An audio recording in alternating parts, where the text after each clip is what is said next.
आपका नाम क्या है? मेरा नाम दुआ। क्या कहना चाहती है दुआ? शेर आपके लिए। सुनाए दुआ सुनाए। थक गए हो तो थकन छोड़ के जा सकते हो, तुम मुझे वाकयातन छोड़ के जा सकते हो, और तुमसे बातों में कुछ इस दर्जे मगन होती हूँ, मुझको बातों में मगन छोड़ के जा सकते हो। मैं चाहूंगा कि मेरी तरफ से दुआ को जवाब उमैर नजमी साहब ने। वो मुंह लगाता है जब कोई काम होता है। आए,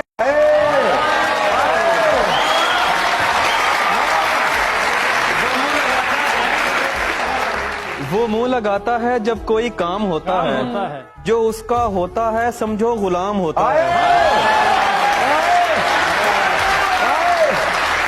किसी का हो के दोबारा ना आना मेरी तरफ। अच्छा अच्छा।